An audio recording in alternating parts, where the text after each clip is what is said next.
नमस्ते। आप लोगों का अभिनंदन करता हूं अपने CIB मेड सिंपल के इस चैनल में।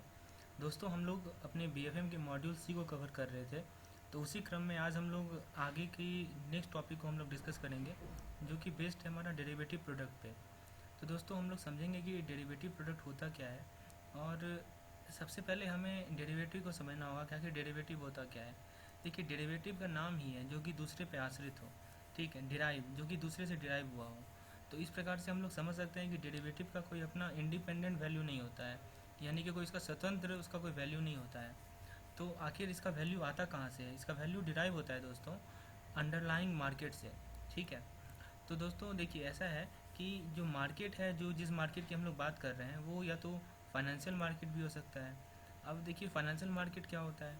एक ऐसा मार्केट होता है फाइनेंशियल मार्केट जो कि फॉरेक्स में डील करता है, या बॉन्ड में डील करता है, या इक्विटी में डील करता है। मतलब इन तीनों में डील करता है हमारा फाइनेंशियल मार्केट, ठीक है। तो मार्केट या तो हमारा फाइनेंशियल मार्केट हो सकता है, या नहीं तो वो कमोडिटी मार्केट हो सकता है। तो दोस्तों, कमोडिटी मार्केट क्या होता है? तो फ्रेंड्स, कमोडिटी मार्केट एक ऐसा मार्केट है जो कि हमारे कुछ कमोडिटी में डील करता है, जैसे कि गोल्ड हुए, सिल्वर हुए, एक्सेट्रा। तो फ्रेंड्स, हम लोग यहाँ से एक बात को कंक्लूड कर सकते हैं कि जो हमारा डेरिवेटिव है उसका वैल्यू कहाँ से आता है? तो उसका वैल्यू आता है मार्केट से। और मार्केट दो तरह के होते हैं, एक फाइनेंशियल मार्केट होते हैं और दूसरे हमारे कमोडिटी मार्केट होते हैं। तो जहाँ तक बात है फाइनेंशियल मार्केट की, तो उसमें forex market, bond, equity, share वगैरह आते हैं। और जहाँ तक बात है कमोडिटी मार्केट की, तो उसके अंदर हमारे गोल्ड या सिल्वर आते हैं। तो ये हमारा डेरिवेटिव का सिंपल डेफिनेशन, कि एक ऐसा प्रोडक्ट है हमारे पास जो कि वैल्यू डिराइव करता है दूसरे मार्केट से। तो दोस्तों, उम्मीद है डेरिवेटिव का मीनिंग क्लियर हुआ होगा आपको। अब हम लोग कुछ एग्जांपल से इसे और अच्छे से समझते हैं। देखिए, ऐसा है कि डेरिवेटिव को सिंपल टर्म में समझिए आप, कि derivative means future price based on spot market, ठीक है। स्पॉट मार्केट पे के बेसिस पे फ्यूचर प्राइस जो होगा, उसी को हम लोग क्या कहते हैं? डेरिवेटिव कहते हैं। तो दो तरह के प्रोडक्ट होते हैं, there are two types of product, ठीक है। और वो कौन कौन से हैं वो प्रोडक्ट? पहला है हमारा OTC प्रोडक्ट। OTC प्रोडक्ट क्या होता है दोस्तों? OTC प्रोडक्ट को हम लोग कहते हैं ओवर द काउंटर प्रोडक्ट। क्या कहते हैं दोस्तों इसे हम लोग? Over the counter product. तो ओवर द काउंटर प्रोडक्ट के अंदर हमारा फॉरवर्ड कॉन्ट्रैक्ट आता है और ऑप्शन आता है। So over the counter product includes forward contract and option. अब आइए जरा OTC प्रोडक्ट को डिटेल में समझते हैं। तो ये जो प्रोडक्ट हम लोग डिस्कस कर रहे हैं, ये OTC प्रोडक्ट, ये हमारे डेरिवेटिव का एक टाइप है। तो ओवर द काउंटर प्रोडक्ट कौन ऑफर करता है? तो ये हमारे फाइनेंशियल इंस्टीट्यूशन ऑफर करते हैं, ठीक है। तो ये जो ओवर द काउंटर प्रोडक्ट है, जो कि हमारा एक तरह का डेरिवेटिव है, ये क्या करता है? ये कॉन्ट्रैक्ट ऑफर करता है। किसके साथ? डेट फिक्स होगा उसमें, अमाउंट फिक्स होगा, कितने अमाउंट ऑफ टर्म फिक्स होगा। तो क्लाइंट के रिक्वायरमेंट के अनुसार जो डेट है या जो अमाउंट है, वो सब के सब ये डेरिवेटिव ऑफर करता है। तो दोस्तों, हम लोग बात किस डेरिवेटिव की कर रहे हैं? ओवर द काउंटर डेरिवेटिव की कर रहे हैं। तो आखिर ये जो फाइनेंशियल इंस्टीट्यूशन है या हमारे बैंक हैं, वो कैसे प्राइस कोट करते हैं ये इस ओवर द काउंटर प्रोडक्ट के लिए? तो प्राइस कोट करने के लिए उन्हें क्या करना होता है कि मार्जिन को ऐड करना होता है। They quote the price after adding the margin. और इसमें जो सेटलमेंट होता है दोस्तों, वो फिजिकल डिलीवरी से, तो कोई वर्चुअल नहीं है, सब कुछ क्या है? फिजिकल है। तो हम लोग यहाँ पे कुछ फीचर देख रहे हैं अपने ओवर द काउंटर प्रोडक्ट को। एक बार यदि हम फिर से रिकॉल करें तो देखिए, इसमें इंपॉर्टेंट पॉइंट्स क्या क्या आती है, कि ओवर द काउंटर प्रोडक्ट जो होते हैं हमारे, इसके अंदर हमारे दो तरह के फॉरवर्ड कॉन्ट्रैक्ट भी आएंगे और ऑप्शन भी आएंगे। हम लोग आगे डिटेल में डिस्कस करेंगे फॉरवर्ड कॉन्ट्रैक्ट को और ऑप्शंस को। उसके बाद ये हमारे बैंक या फाइनेंशियल इंस्टीट्यूशन ऑफर करेंगे। इसमें क्या होगा? अमाउंट फिक्स होगा, इसमें टाइम फिक्स होगा, डेट फिक्स होगा, और प्राइस को कोट किया जाएगा मार्जिन को लेते हुए, ठीक है। और सेटलमेंट फिजिकल डिलीवरी से होगा। अब जस्ट इसका अपोजिट है हमारा ETP, यानी कि एक्सचेंज ट्रेडेड प्रोडक्ट। अभी तक हम लोगों ने OTP पढ़ा था, ओवर द काउंटर, और OTC over the counter product. अब है हमारा एक्सचेंज ट्रेडेड प्रोडक्ट, जस्ट का अपोजिट है। तो देखिए, इसके अंदर क्या क्या आते हैं?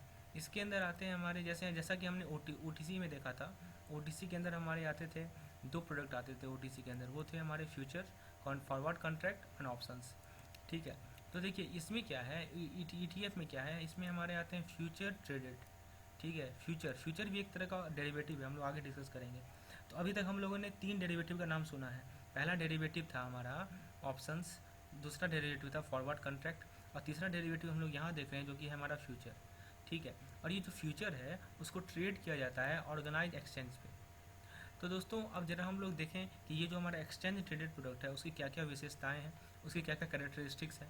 तो देखिए सबसे पहला कैरेक्टरिस्टिक्स है इसका कि जो कॉन्ट्रैक्ट साइज होगा वो स्टैंडर्डाइज होगा, ठीक है। उसके बाद जैसा कि देखिए पिछले वाले केस में क्या देखा था हमने कि जो कॉन्ट्रैक्ट साइज था वो वेरी करता है क्लाइंट के रिक्वायरमेंट के बेसिस पे, उसमें डेट वेरी करेगा, उसमें अमाउंट ऑफ टर्म वेरी करेगा, तो ये सब का सब किस पे डिपेंड करता है, क्लाइंट के रिक्वायरमेंट पे। लेकिन यहाँ जो हमारा कॉन्ट्रैक्ट का साइज है वो स्टैंडर्डाइज है दोस्तों, एक स्टैंडर्ड को फॉलो करता है, ठीक है। ये ऐसा नहीं है कि जो क्लाइंट की रिक्वायरमेंट है उस पर डिपेंड करेगा, बिल्कुल भी नहीं, एक स्टैंडर्ड है, आपको उसी में से सेलेक्ट करना है। अब देखिए दूसरा पॉइंट, दूसरा कैरेक्टरिस्टिक्स क्या है कि ये ट्रांसपेरेंट है, इसका प्राइस क्या है दोस्तों, ट्रांसपेरेंट है। उसके बाद इसमें फिजिकल डिलीवरी की कोई रिक्वायरमेंट नहीं है, ठीक है, मस्ट नहीं है। हाँ यदि आप कर सकते हैं तो अच्छी बात है, नहीं कर सकते हैं तो भी सही है। So physical delivery is not must. और दूसरा चौथा पॉइंट जो कि सबसे इंपॉर्टेंट है वो ये है कि इसमें कोई काउंटर पार्टी रिस्क नहीं है, ठीक है, मतलब डिफ़ॉल्ट होने का रिस्क बिल्कुल भी नहीं है हमारा इस प्रोडक्ट में, एक्सचेंज ट्रेडेड प्रोडक्ट में। तो अब जरा हम लोग एकदम क्विक रिव्यू करें अभी तक जो भी हमने ओवर द काउंटर प्रोडक्ट और एक्सचेंज ट्रेडेड प्रोडक्ट के बारे में पढ़ा। तो देखिए दोस्तों डेरिवेटिव के टाइप को एक बार देखते हैं हम लोग। अब तो क्लियर हो ही गया होगा कि बेसिकली डेरिवेटिव होता क्या है। डेरिवेटिव का अपना कोई वैल्यू नहीं होता है, अपना कोई एग्जिस्टेंस नहीं होता है, वो दूसरे से डिराइव होता है। तो बस आपको ये ध्यान में रखना है। और वो किससे डिराइव होता है, तो हम लोगों ने देखा कि वो मार्केट के कंडीशन से डिराइव होता है। दो तरह के मार्केट होते हैं, फाइनेंशियल मार्केट और कमोडिटी मार्केट। चलिए अब देखिए टाइप्स ऑफ डेरिवेटिव में सबसे पहला है हमारा फॉरवर्ड कॉन्ट्रैक्ट, दूसरा है फ्यूचर, तीसरा है ऑप्शन, चौथा है इंटरेस्ट रेट स्वैप और पांचवा है हमारा करेंसी स्वैप। तो हम लोग के सामने ये पांच तरह के डेरिवेटिव हैं। First one is forward contract, futures. अब इसका नाम देखिए, इन सभी से क्वेश्चन पूछा जाएगा एग्जाम में। तो पहले तो बेसिकली हम लोग एकदम टू द पॉइंट शॉर्ट में समझेंगे कि आखिर ये सब होते क्या है। तो first one is forward contract, second is future, third is option, fourth is interest rate swap and fifth one is currency swap. तो आइए दोस्तों हम लोग सबसे पहले फॉरवर्ड कॉन्ट्रैक्ट को समझते हैं। तो देखिए फॉरवर्ड कॉन्ट्रैक्ट क्या होता है। फॉरवर्ड कॉन्ट्रैक्ट एक डील होता है दोस्तों। किस चीज़ का डील, कि हम खरीदेंगे या बेचेंगे, किसको, शेयर को या कमोडिटी को या फॉरेन एक्सचेंज को, किस रेट पे, कॉन्ट्रैक्टेड रेट पे विद डिज़ायर्ड मेच्योरिटी। तो देखिए हमारे पास एक डिज़ायर, हम लोग जो चाह रहे हैं कि इतना मैच्योर हो हमारा, ठीक है, वो हमारा डिज़ायर है। उसके बाद हम लोग क्या बेचेंगे या खरीदेंगे, शेयर को खरीदेंगे। जैसा कि हमने बताया एक फाइनेंशियल मार्केट है, कमोडिटी मार्केट है। तो फाइनेंशियल मार्केट का पार्ट हो गया शेयर, और कमोडिटी मार्केट में जो कि गोल्ड सिल्वर है जो कि हमारा कमोडिटी है। तो हम लोग खरीदेंगे या बेचेंगे शेयर को, कमोडिटी को या फॉरेन एक्सचेंज को कॉन्ट्रैक्टेड रेट पे, ठीक है, मतलब रेट को कम करके और विद डिज़ायर्ड मैच्योरिटी। तो यहाँ पे क्या है कि दो करेंसी के बीच का जो इंटरेस्ट रेट डिफ्रेंसिएशन है वही होता है हमारा फॉरवर्ड कॉन्ट्रैक्ट। अब बात करते हैं हम लोग अपने नेक्स्ट डेरिवेटिव की जो कि है हमारा फ्यूचर। तो देखिए फ्यूचर एक तरह का ईटीपी है, अभी हमने बताया था ना एक्सचेंज ट्रेडेड प्रोडक्ट के बारे में, सारा सारा फ्यूचर आपको क्लियर करवाया था। तो फ्यूचर एक तरह का एक्सचेंज ट्रेडेड प्रोडक्ट है, ठीक है। जो सेलर है हमारा, जो बेचेगा, वो एग्री होता है, वो सहमत होता है कि मैं इस सिक्योरिटी को डिलीवर करूँगा, ठीक है, इस करेंसी को डिलीवर करूँगा या इस कमोडिटी को डिलीवर करूँगा, डिपेंडिंग अपॉन द सिचुएशन, या तो सिक्योरिटी या तो करेंसी या तो कमोडिटी, इस डेट पे और इस प्राइस पे। तो इसमें देखिए सब कुछ फिक्स्ड है, सब कुछ ट्रांसपेरेंट है। आप अंतर समझिए ईटीपी में और ओटीसी में। ओटीसी में कुछ ट्रांसपेरेंट नहीं है दोस्तों, लेकिन हमारा ईटीपी में यानी कि एक्सचेंज ट्रेडेड प्रोडक्ट में सब कुछ फिक्स है, इसमें कोई घपला होने का कोई चांस ही नहीं है। That means everything is transparent. तो फ्यूचर एक तरह का एक्सचेंज ट्रेडेड प्रोडक्ट है, और हमारा जो फॉरवर्ड कॉन्ट्रैक्ट है वो एक तरह का ओटीसी है, ओवर द काउंटर प्रोडक्ट है। तो उम्मीद है आपको ये बेसिक डिफरेंस क्लियर हुआ होगा। अब आइए और कुछ डिफरेंस को देखते हैं फॉरवर्ड कॉन्ट्रैक्ट और फ्यूचर्स के बीच में। दोस्तों ये टॉपिक बहुत ही इंपॉर्टेंट है और इसे समझना थोड़ा सा लोगों को डिफ़िकल्ट होता है, तो क्योंकि ये सब जो टर्म्स है ओटीसी और डीटीसी, ये सब थोड़ी सी कठिनाई सामने आती है, तो मैं आप लोगों को आसानी से समझा रहा हूँ। तो देखिए पहले बात करते हैं हम लोग फॉरवर्ड कॉन्ट्रैक्ट और फ्यूचर्स के बीच का डिफरेंस की। तो देखिए जैसा कि मैं पहले से बता रहा हूँ कि जो फॉरवर्ड कॉन्ट्रैक्ट है हमारा, वो कैसा प्रोडक्ट है हमारा, ओटीसी प्रोडक्ट है, ठीक है, ओवर द काउंटर प्रोडक्ट है। और फ्यूचर है हमारा exchange traded product. Forward contract जो है किसी भी अमाउंट के लिए हो सकता है, लेकिन जो फ्यूचर होगा वो हमेशा स्टैंडर्ड अमाउंट के लिए होगा। मैं फिर से बता रहा हूँ, स्टैंडर्ड अमाउंट होगा, स्टैंडर्ड पीरियड होगा, सब कुछ फिक्स होगा। उसके बाद देखिए ये किसी भी पीरियड के लिए हो सकता है फॉरवर्ड कॉन्ट्रैक्ट, लेकिन जो फ्यूचर्स होगा वो हमारा स्टैंडर्ड पीरियड के लिए होगा। फॉरवर्ड कॉन्ट्रैक्ट चूँकि एक ओटीसी प्रोडक्ट है, और हम लोग जानते हैं कि ओटीसी प्रोडक्ट में फिजिकल डिलीवरी मस्ट है, तो इसलिए इसका डिलीवरी ज़रूरी होता है, किसका, फॉरवर्ड कॉन्ट्रैक्ट का। लेकिन जो हमारा फ्यूचर है उसका डिलीवरी ज़रूरी नहीं है। उसके बाद जो हमारा पॉइंट है कि मार्जिन, हाँ ये बहुत इंपॉर्टेंट पॉइंट है दोस्तों। फॉरवर्ड कॉन्ट्रैक्ट के केस में मार्जिन की रिक्वायरमेंट जरूरी नहीं है, margin is not essential, whereas future is based on margin requirement. तो दोस्तों ये 5 पॉइंट आप लोगों को ध्यान रखनी है, बहुत आप लोग को याद भी हो गया होगा अभी तक।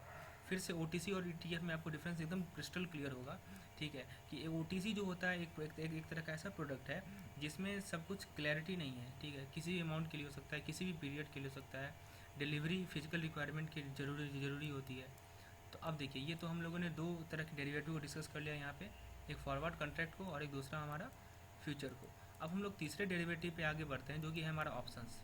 आइए जरा ऑप्शन को समझते हैं। तो ऑप्शन भी एक तरह का कॉन्ट्रैक्ट है कि हम खरीदेंगे या बेचेंगे किसी करेंसी को, बॉन्ड को, इक्विटी को किसी भी फ्यूचर डेट पे, ठीक है। ध्यान दीजिएगा दोस्तों, यहाँ पे करेंसी का सेल होगा, बॉन्ड का सेल होगा, इक्विटी का सेल होगा किसी भी फ्यूचर डेट पे। और जो पार्टी है उसके पास राइट होगा, उसके पास हक होगा कि वो ऑप्शन ले, या कोई ऑब्लिगेशन नहीं है कि ज़रूरी नहीं कि लेना ही है, ठीक है। उसके पास एक राइट होगा कि हाँ वो ऑप्शन को एक्सरसाइज करे या नहीं एक्सरसाइज करे। तो एक तरह से ऑप्शन को यदि सिंपल भाषा में समझें हम लोग, तो एक तरह का राइट है कि हम खरीदेंगे या बेचेंगे किसी एग्रीड क्वांटिटी ऑफ करेंसी को या कॉमोडिटी को without obligation to do so. मतलब ऑब्लाइज नहीं है, हम करना है ऐसा नहीं है, हम कर सकते हैं या नहीं भी कर सकते हैं, ये हम पे डिपेंड करता है, ठीक है दोस्तों। यही अंतर है ऑप्शंस और फ्यूचर्स और फॉरवर्ड कॉन्ट्रैक्ट में। उसमें ऑब्लिगेशन है, यहाँ पे कोई ऑब्लिगेशन नहीं है, ठीक है। तो जो बायर है हमारा, वो क्या करेगा, वो ऑप्शन को कब एक्सरसाइज करेगा, जब जो है मार्केट प्राइस उसके फेवर में हो, ठीक है। तो बायर क्या करेगा, ऑप्शन को एक्सरसाइज करेगा, नहीं तो क्या होगा, उसको वो लैप्स करेगा। तो दोस्तों आज के वीडियो को मैं यही समाप्त करता हूँ। और जो रेस्ट पार्ट है हमारे ऑप्शंस के टाइप या वो उसका मैं पार्ट 2 लाऊंगा, उसमें आप लोगों को एकदम क्लैरिटी के साथ समझाऊंगा। तो दोस्तों कैसा लगा आपको ये लेसन, ज़रूर कमेंट सेक्शन में लिखें। ये एक तरह का मोटिवेटिंग फैक्टर होता है, और इस आपका जो मोटिवेशन मिलता है उससे मैं और अच्छा लेसन आप लोगों के लिए लाऊंगा। तो दोस्तों आप कमेंट सेक्शन में अपना फीडबैक ज़रूर डालें। और फ्रेंड्स एक फेसबुक ग्रुप भी है जिसके साथ आप जुड़ सकते हैं, यहाँ पे आपको रेगुलरली अपडेट्स में या PDF वगैरह की आवश्यकता यदि है तो वहाँ पे आपको मिल जाएंगे। धन्यवाद।